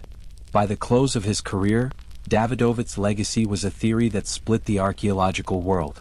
It was neither wholly accepted nor entirely dismissed. Modern studies suggest that the ancient Egyptians may have cast some blocks, particularly in the pyramid cores or causeways, but carved others directly from stone. In this hybrid vision, Egypt's builders were both master masons and ingenious early chemists, blending earth and invention to raise their timeless monuments. The question remains open, awaiting the next discovery in a lab, a quarry, or perhaps in the sand still hiding secrets beneath Giza's unblinking sun. The sun was setting over the Nile when the Greek historian Herodotus arrived in the ancient city of On in 440 BC. The priests welcomed him into their halls of stone, where the cool air was thick with the scent of papyrus and the echo of ancient voices. As the last light of day bled into the horizon, they told him of an event so strange, so alien to human experience, that Herodotus could only record it without explanation. They spoke of the sun, rising twice from the place where it now sets. Herodotus committed this cryptic statement to his writings, yet offered no theory. For centuries, scholars puzzled over the meaning, tracing its words through the dust of time. It was only much later that a French mathematician studying the ancient skies understood its magnitude. In Herodotus' era, the sun rose in the constellation of Aries and set in Libra. For the sun to rise twice from the same point where it now sets is a cosmic event that occurs only once every 26,000 years, a phenomenon astronomers call the Great Year. If the priest's claim was true, it meant they were recounting records from 39,000 years in the past, 1.5 great years before Herodotus stood among them. Such a timeline ripples outward, unsettling the very foundations of Egyptian history. Could the Nile Valley have been home to human civilization tens of thousands of years before the dynastic kings? Could the monuments we know have been the last echo of something far older, a civilization of the first time, as the ancient Egyptians called it, the Age of the Gods? Ancient historians like Manetho wrote of Egypt's deep antiquity, their words preserved by Islamic-era scholars such as Al-Suyuti, Al-Makrizi, and Ibn Zalq al-Faqih. They recorded ages stretching into the tens of thousands of years. But with the arrival of Napoleon's French campaign in Egypt, this vision of vast antiquity came under siege. European scientists and historians debated furiously, their conclusions clashing with the rigid biblical timeline enforced by the Church. In the end, the Church prevailed, and the official age of Egyptian civilization was set, no more than 4,000 years in line with Scripture. Yet the sands of Egypt kept their own counsel. In recent years, skeletal remains have emerged from the Nile Valley that defy the official story. The Tramesa child of Cana, 50,000 years old. A man from Sohag, 35,000 years. Another from Aswan, 18,000 years. All verified by archaeologists. These were not mythic figures but flesh and blood people, living in the Nile Valley tens of millennia before the first pharaoh. Were they aimless wanderers for 45,000 years, only to suddenly decide, around 3500 BC, to raise a civilization capable of building the pyramids? Or had there been older civilizations, rising, falling, and rising again, each leaving its mark in stone before vanishing into the dust? If so, the monuments of the dynastic era may be only the most recent chapter in a much longer story. And perhaps, like all great cultures, these lost civilizations reused the works of those who came before, incorporating them into their own temples and tombs. The first era left no written records, their ownership of these wonders forgotten, their age erased. One of the greatest challenges in studying Egypt is the illogic of its archaeological timeline. Certain works, statues, columns, and temples show a level of engineering and craftsmanship far beyond what should have been possible in the earliest dynasties. The guardian statues of the pyramids at Dahshur and Giza, the columns of Abu Sir, the Valley Temple, all belong to a period officially too early for such mastery. In Saqqara, archaeologists uncovered over 40,000 stone vessels, many carved from the hardest granites and diorites, their surfaces polished to perfection. A handful bore inscriptions from the first and second dynasties, enough for modern historians to attribute all of them to this era. But the inscriptions are crude, their lettering far inferior to the craftsmanship of the vessels themselves. Even the British Museum lists their origin with a question mark. These objects required advanced tools far beyond the copper chisels and stone hammers of early Egypt. To create such vast quantities would have demanded an organized network of quarries, skilled teams of craftsmen, and an administrative apparatus to manage them. None of this fits with the idea of an emerging society. Some vessels from pre-dynastic tombs, supposedly from around 4000 BC, are carved from granite so hard that even today their precision challenges modern replication. Perfectly round interiors, walls of uniform thinness, flawless symmetry, these are the hallmarks of an advanced, established culture, not a primitive one. Reuse is everywhere in Egyptian history, but it is clearest in statues. The Louvre holds a massive red granite statue wearing royal garb. Its original owner is unknown. For over the centuries different kings engraved their names over its surface, erasing those before them. Ramses II was notorious for this practice, sometimes even altering the features of a statue's face to suit his image.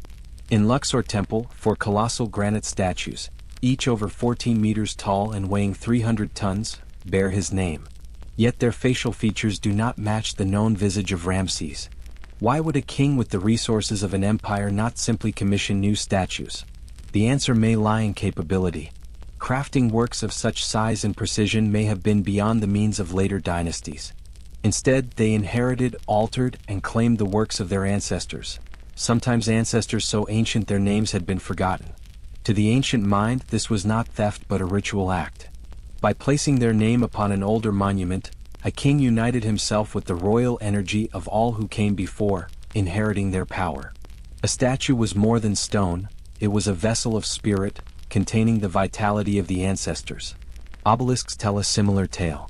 Many bear inscriptions from the New Kingdom, but their stone may have been quarried and erected centuries earlier.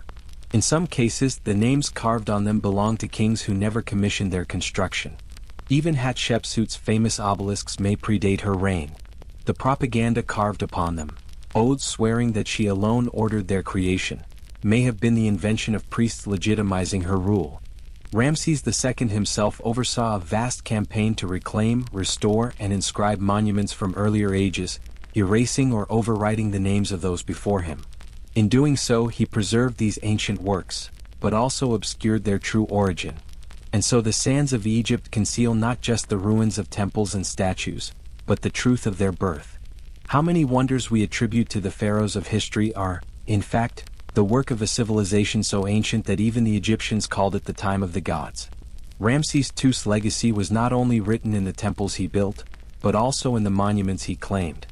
His name, carved hundreds of times into walls, columns, obelisks, and statues, was not always his to inscribe. Ramses favored intaglio, deep, sunken carvings, because they could only be removed if the stone itself was destroyed. It was a strategy of permanence. And yet, in his hunger for immortality, Ramses often stripped the works of his predecessors for his own ends. Stones from the very foundations of Khufu's pyramid were repurposed for his temples. An expedition led by Mark Lehner was stunned to find an incomplete statue, its granite base unmistakably cut from one of Korah's pyramids, another of Ramses' appropriations. Across Egypt, in temple after temple, we see the same practice. Kings dismantling the chambers of earlier monuments to feed their own constructions. The practice was not limited to Ramses. Obelisks were toppled and cut apart, their granite reused for ceilings, stelae, and tomb linings. Even the famous dream stela between the Sphinx's paws, a crucial artifact in legitimizing Thutmose IV's reign, was itself carved from an older granite block of the Valley Temple. Victory stelae proclaiming military triumphs were often cut from the works of other kings. Why? Because quarrying fresh granite was costly, and reusing the ancient stones of the first time carried with it the prestige of connecting to the divine ancestors. The deeper pattern becomes unsettling. 95% of Egypt's pyramids, temples, and colossal statues bear no inscriptions at all. The Great Pyramids, the Valley Temple, the Sphinx Temple, Menkaur's Temple. None of these were originally inscribed. When names appear, they are often later additions, sometimes crudely carved, sometimes inauthentic altogether. Many coffins in museums across the world remain uninscribed or bear suspiciously recent markings.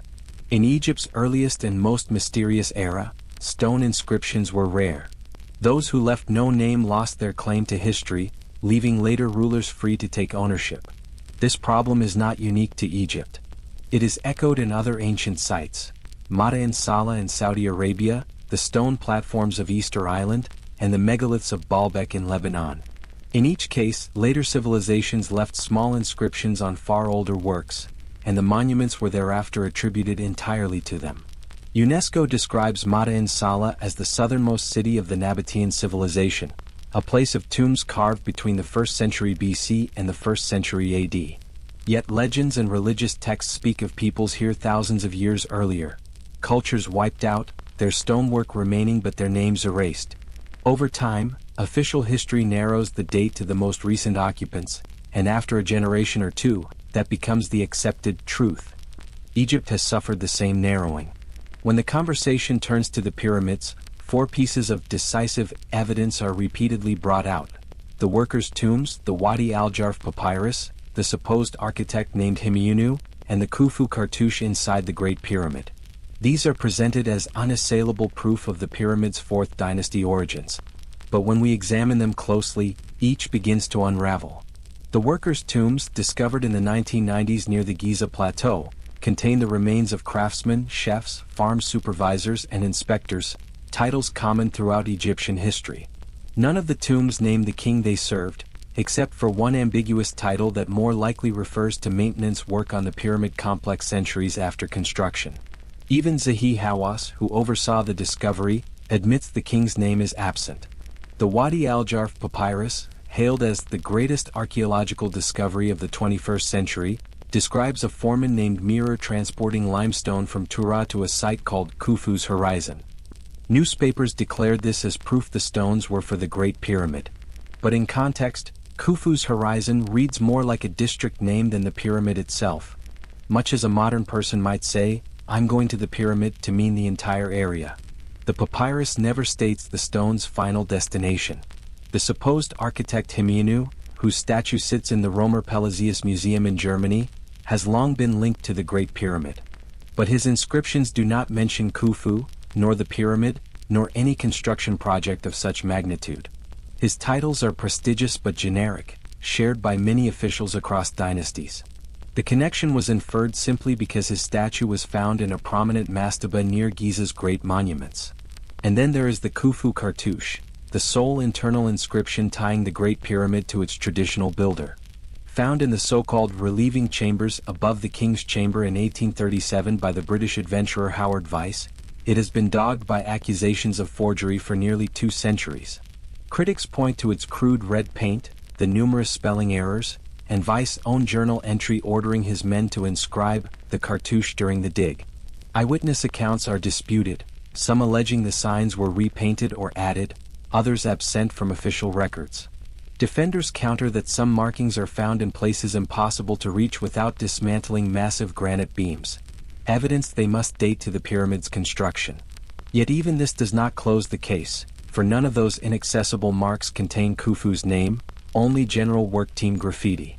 In 2013, 2 German researchers illegally scraped samples from red-painted marks in the chambers, intending to run radiocarbon tests. The amount of pigment was too small to date, and their findings, if any, were never published. Without comprehensive sampling under official oversight, the question remains open. In a rare twist, a piece of cedar wood discovered in the Great Pyramid's Queen's Chamber, lost for decades and rediscovered in a Scottish museum, was carbon dated in 2020. It came back 500 to 800 years older than the pyramid's accepted date. The result was quickly explained away as recycled timber, but it hints at the possibility that the monument's history stretches far beyond the 4th dynasty. And so we arrive at a crossroads. The official version of history, built over 2 centuries of Egyptology, stands guarded by an iron fence of established evidence. But each of the pillars supporting it shows cracks. Are these flaws the result of honest error, cultural reuse, and the loss of records over time, or the quiet rewriting of history to fit a comfortable narrative? The answer, perhaps, lies in stones older than kings, in a time the ancient Egyptians themselves called Zep Tepi, the first time. And as long as we lack the courage to test the evidence without precondition, that first time will remain just beyond reach, hidden in the desert's eternal silence. In the dry soil outside Baghdad in 1936, a team of railway workers was laying tracks for the tribes that lived beyond the city's edge. Their work was careless, their shovels cutting through earth that had lain undisturbed for over 2,000 years. Beneath the dust, they struck a grave, its contents dating to the Parthian era, around 240 BC. The burial yielded pottery modest in form, yet unlike anything they expected. Among these vessels was a strange find, clay jars containing a copper cylinder within which sat an iron rod. The pieces were corroded, their function a mystery. The objects were delivered to the Iraqi Museum, where they languished for years, ignored by curators and unknown to the public. Then an archaeologist named Wilhelm Koenig, or in local accounts Fahd al-Makin, examined them more closely. The arrangement of copper and iron sparked a thought. What if these were not ceremonial relics but something functional? He built a replica. Inside a clay jar, he placed the copper and iron as found, isolating them with pitch to prevent contact. He then poured in an acidic liquid, grape juice. When he connected the terminals to a galvanometer, the needle jumped. Electricity flowed. It was a startling conclusion. 2 millennia before Alessandro Volta's experiments, the ancients may have known the secret of the electric cell.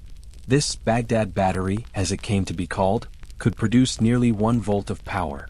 If linked in series, multiple jars could generate enough current for electroplating, coating a base metal with a thin layer of gold or silver, or for other applications lost to time. Koenig's work inspired others. In Berlin, similar vessels sat unnoticed in museum storage. Replicas were made and tested, each producing the same result: measurable current. Copper, iron, clay, and an acidic solution, the basic requirements of a battery, were all present. These were materials available to every ancient civilization, yet here they were assembled with deliberate purpose. The mind reels at the implications. If Mesopotamia had electricity, what else might they have understood? Were these batteries used to plate delicate jewelry? To power small devices? To treat wounds with galvanic stimulation? Or had the knowledge been symbolic, a ritual use whose original purpose had faded long before the grave was sealed? The possibility is not confined to Iraq. In ancient Indian texts, there are descriptions of copper and iron rods placed in acidic solutions, producing a force capable of moving between poles. Replicas made from these instructions worked in exactly the same way as the Baghdad find. Could such knowledge have traveled between distant civilizations? The thread of ancient electricity leads inevitably to Egypt, where some believe its traces still lie carved in stone.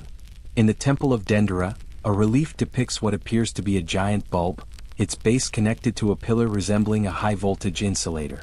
Within the bulb, a serpent stretches from one end to the other, a possible symbol for the filament. Scholars dismiss this as symbolic art, the lotus flower and serpent as religious motifs. But to others, the resemblance to modern electrical devices is too precise to ignore. This speculation gains weight when paired with another enigma. How did the ancient Egyptians light their deep underground chambers? Many tombs are carved with corridors that twist far beyond the reach of sunlight. Yet the walls bear no traces of soot as would be expected from oil lamps or torches. The absence suggests either extraordinary ventilation, or a light source that left no smoke at all. Some propose the use of natural luminescent minerals, stones capable of absorbing sunlight and releasing it slowly over time. In Syria, similar materials have been found embedded in ancient architecture, where they still glow faintly in the dark.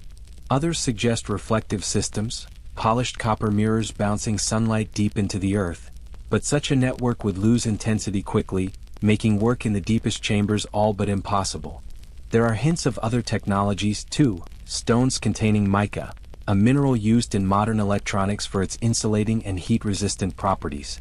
In Mexico's Sun Pyramid, layers of mica were discovered sandwiched within the structure, though the mineral is not native to the region. Its inclusion was intentional, perhaps part of an unknown energy system. Could the same principle have been applied elsewhere? Egypt's pyramid names themselves may conceal clues. The so-called Bent Pyramid's ancient title translates as the Southern Shining Pyramid, while others carry names implying light, brilliance, or the horizon of the sun. Were these poetic flourishes or functional descriptions of monuments that once gleamed, glowed, or harnessed light in ways now forgotten? The accounts of ancient writers add yet another layer. Greek historians mention a pharaoh, perhaps Thutmose III, who built a towering structure capped with a device that lit the city below as if it were day. They describe a beam so bright it guided travelers at night. The official record treats these as myth, yet the imagery aligns eerily with modern lighthouses or even high-intensity arc lamps. If this was merely symbolism, it is a symbolism that recurs across cultures. The sunbeam captured, the eternal flame preserved, the light brought down to earth. But if it was real, if a controlled, artificial light once blazed atop an Egyptian tower, then the Baghdad Battery is no isolated curiosity. It is a surviving piece of a vast, interconnected knowledge, one that spanned continents and millennia before vanishing into myth. The deeper we dig into the relics of Egypt's past, the more the official timeline seems to strain under the weight of the evidence. Attempts to replicate the precision of ancient stone vessels have been made by modern artisans, but even with advanced tools, the results fall short. A Russian team working with specialized equipment in 2021 announced their intention to recreate one such artifact. More than a year and a half later, no results were made public. In the ancient world, it is estimated that such an object would have taken tens of thousands of man-hours. Unthinkable for a society supposedly without complex machinery. Even today, master stoneworkers struggle. In Egypt's industrial quarters, there are only a handful of craftsmen capable of working hard stone entirely by hand. One such artisan, Ibrahim, demonstrated how a solid block could be roughly shaped, smoothed and detailed, but acknowledged that the refinement and perfection of the ancient originals was beyond the reach of his tools. The theory that such advanced technologies once existed, only to vanish due to erosion, climate, and the recycling of materials, is not far-fetched. Weapons, chariots, and tools from the New Kingdom are scarce not because they never existed, but because their metals were melted down and reused. Stone blocks from pyramids were repurposed for columns and temples. Even the kings of the New Kingdom raided the works of their forebears to fuel their own building projects. If so much has been lost through reuse, erosion, and burial, what else lies hidden? In the Giza Plateau's bedrock, whispers persist of a hidden lower room, the so-called King's Room beneath the surface. Legends describe chambers connected by tunnels, with a central island reached by a canal. In 1933, the Egyptian archaeologist Salim Hassan excavated near this area, revealing a network of rooms carved deep into the rock. Some descended the equivalent of 10 stories underground. Among the finds were sarcophagi and sealed granite boxes weighing over 50 tons. When one was finally opened, it contained no body, only a dark residue clinging to the walls. What could have been so valuable that it was buried under massive blocks, sealed with such care, yet left empty to the eye? The enigma is not unique to Giza. Across the ancient world, in Saudi Arabia and South America, sealed stone boxes with mysterious black residues have been found, often in locations suggesting they were part of larger, unknown systems. Could these have been components in an ancient network of energy, storage, or ritual? In Giza itself, the absence of inscriptions on the Great Pyramids remains a puzzle. Not one of them bears the name of their supposed builders carved in the manner of royal monuments. Instead, the plateau hints at something larger. A vast subterranean complex, a city of the dead, extending far beneath the sand, much of it still unexplored. The dating of these monuments is tangled further by artifacts found on site. Pottery and vessels linked to the Mahdi culture, predating the 4th dynasty by centuries, have been unearthed in the area. Statues and vessels bearing names from the 2nd dynasty suggest that Giza was already in use long before Khufu. Even wooden supports discovered in the Bent Pyramid, dated to around 2600 BC, point to earlier phases of construction or restoration. Kings of later periods, including those whose names meant restorer or repairer, seem to have worked on monuments already ancient in their time. The evidence accumulates. Giza was not a creation of a single dynasty, but a site whose origins stretch back into the mist of the pre-dynastic era. Ancient king lists, like the Turin Papyrus, record rulers of Upper and Lower Egypt from more than 13,000 years ago, long before the so-called First Dynasty. These lists speak of unified kingship existing in a time when, according to the Standard Model, civilization had not yet begun. Other records, like the Palermo Stone, mention rulers from eras so distant they verge on the mythical, including names associated with semi-divine beings and dragon kings. The official histories often omit these names, writing them off as legend. Yet, when we count the missing entries, kings for whom no monuments survive, we find the gaps could represent millennia of forgotten rule. If each king ruled for an average of 20 years, as in later times, the span between the earliest recorded names and the dynasties we know could stretch into tens of thousands of years. This lost era is more than an absence in the record. It may be the missing link to an older, more advanced civilization. A mother culture whose knowledge of engineering, astronomy, and perhaps even energy was passed down in fragments to the dynasties of Egypt, Sumer, and beyond. Its traces remain in the foundations of temples at Karnak, Abydos, and Saqqara, in sites like Qam el-Ahmar and the Delta, where evidence of high urbanization appears long before Egypt's supposed birth. And still, the desert keeps its secrets. The sun continues to set between the same stones in Wadi el-Sebua as it did thousands of years ago, casting shadows across monuments whose true builders we may never name. Unless, that is, we are willing to follow the evidence wherever it leads, even if it forces us to rewrite the first chapters of human history. Around 600 BC, the Athenian statesman and poet Solon journeyed to Egypt, a land whose temples and stones still whispered of times far older than Greece itself. In the sacred halls of the Temple of Sais, a priest spoke to him, not of the present but of the forgotten ages.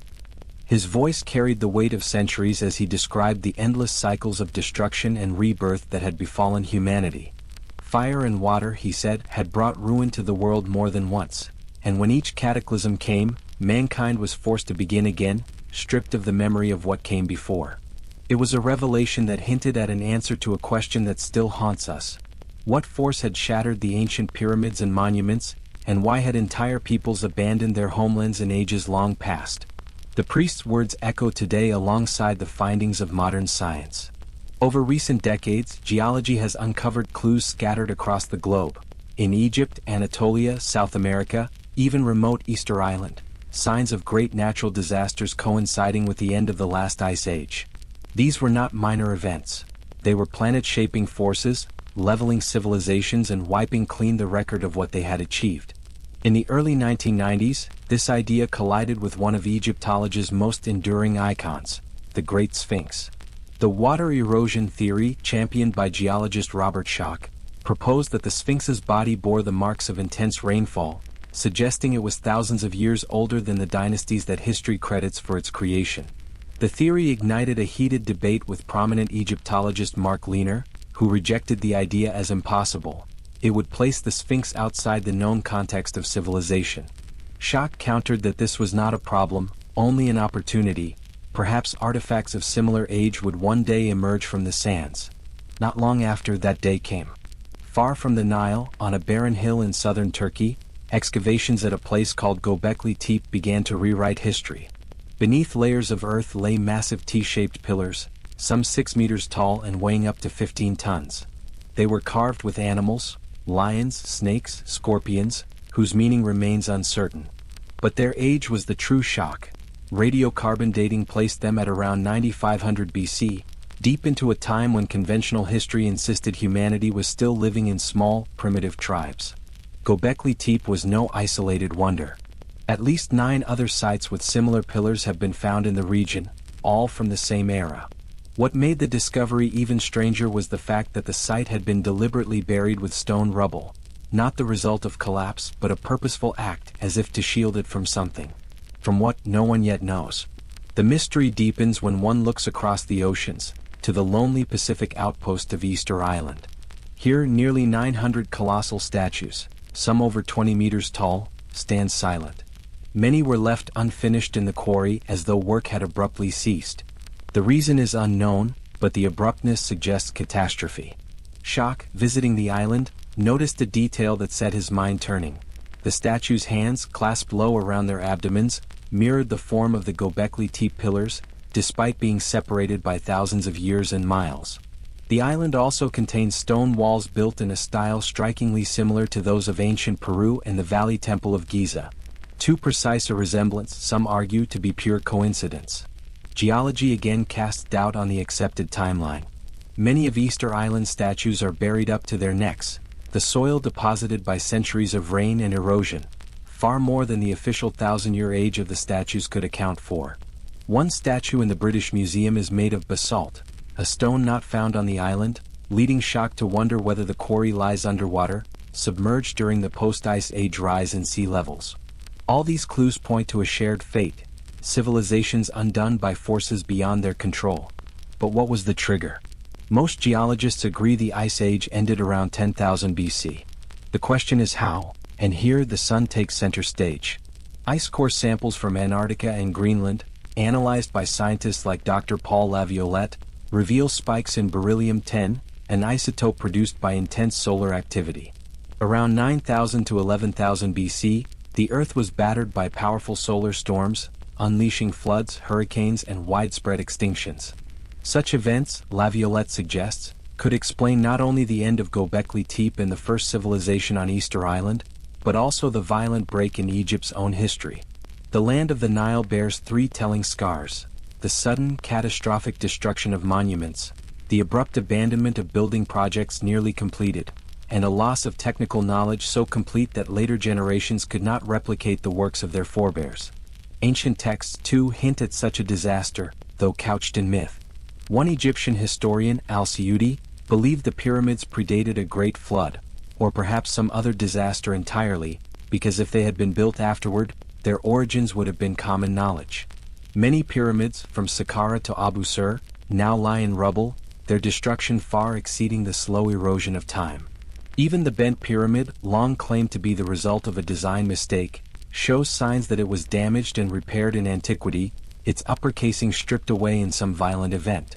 The same is true at Midam, where cedar beams were used to shore up cracked interiors, a strange measure unless the builders were restoring something already old.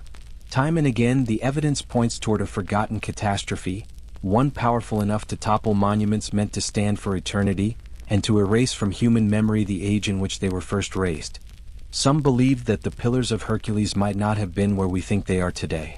Ancient records speak of an island city crowned with temples, one of which honored the visit of Hercules himself. Herodotus described it. Strabo even placed it more precisely, at the mouth of the canopic branch of the Nile, near today's Abu Qir. Its name, once Thonis, became Heracleion, the city of Hercules. The city is no more. It sank beneath the waves, likely brought down by an earthquake. For years, the French archaeologist Frank Gaudiot scoured the seafloor in that region until at last he found it. From its ruins he recovered statues, jewelry, and stelae, many dating to the Ptolemaic era. These finds confirmed the city's existence, but also hinted at something larger, that Egypt itself lay before the columns of Hercules, and that its coastline might once have extended farther into the Mediterranean than it does now. When Plato described Atlantis, he used the term Atlantis Nisos. For centuries, translators reduced Nisos simply to island, but the truth may be more complex. Consulting the scholar Aya al-Shimi, an expert in ancient and modern Greek, revealed that Nisos had once meant more, peninsula, even floodplain. In ancient texts, it was used to describe the land inundated by the Nile, an apt description of Egypt and Sudan. Only in later centuries did the word shrink to mean island alone. The name, Atlantis, itself comes from Atlas, the titan who bore the heavens. Dictionaries translate it literally as daughter of Atlas, but Egyptian records, like the Merneptah stele, reveal that daughter of the god was an ancient honorific given to Egypt since the time of the gods, perhaps stretching back 20,000 years. The parallels grow stronger when we recall Plato's details: quarries producing white, red, and black stone, limestone, red granite, black granite, and basalt, just as in Egypt. Plato's measure of Atlantis, larger than Libya and Asia combined, also makes sense when we consider the geography of his age. Libya meant North Africa. Asia referred not to the vast continent we know today, but to Asia Minor or specific eastern territories. These were not mere poetic flourishes but the dimensions of an empire. Yet the heart of Plato's account is its end, a chain of disasters, floods, earthquakes, fire, lightning, that shattered a great civilization. Most perished, only a few fled to the mountains stripped of their advanced knowledge. The date he gave, 9600 BC, aligns uncannily with the geological record of the Ice Age's end, when global temperatures spiked, seas rose, and ancient monuments were left broken or abandoned. If Atlantis truly was ancient Egypt, then perhaps its destruction was a convergence of natural catastrophe and human tragedy. Ancient Egyptian chronicles, ignored or dismissed by many, speak of dynasties that reigned for over 13,000 years before the familiar pharaonic period began. Their capital, Unu Heliopolis, was the heart of a vast empire, until the sun's fury and rising waters brought it down. The survivors retreated into deserts and mountains, leaving their cities to the flood. Some believe those survivors hid their greatest secrets beneath the Great Sphinx. Roman historians like Pliny wrote of a tomb below it. Medieval chroniclers repeated the tale. In the 19th century, explorers drilled and blasted in search of a chamber, finding nothing. Yet in the 1990s, seismic studies by Robert Schoch detected an anomaly beneath the Sphinx's left paw, a void whose nature remains unknown, because excavation was abruptly halted. Hints persist. A newly examined passage in the Harris Papyrus speaks of records, written by the scribes of Thoth and kept under the feet of the Sphinx. If such a chamber exists, it might hold fragments of the lost civilization story, or nothing at all, erased by time. The truth lies buried, waiting for a dig that may never come. Egypt's monuments aren't just relics, they're messages from a past we barely understand. From the star-aligned pyramids and the Sphinx's rain-worn body to underground labyrinths, lost technologies and scars of forgotten cataclysms, every clue points to one thing. Our history is far older, and far stranger, than we've been told. But the story isn't finished. The answers may still lie sealed beneath the sands, locked inside chambers we've never opened, or hidden under the waves off Egypt's coast. The question is, will we find them in our lifetime? If you believe the truth is still out there, tell me in the comments. What do you think Egypt's greatest secret really is? And if you want to keep exploring the mysteries they don't teach, hit like, subscribe, and join me, because the past hasn't stopped speaking, we've just started listening.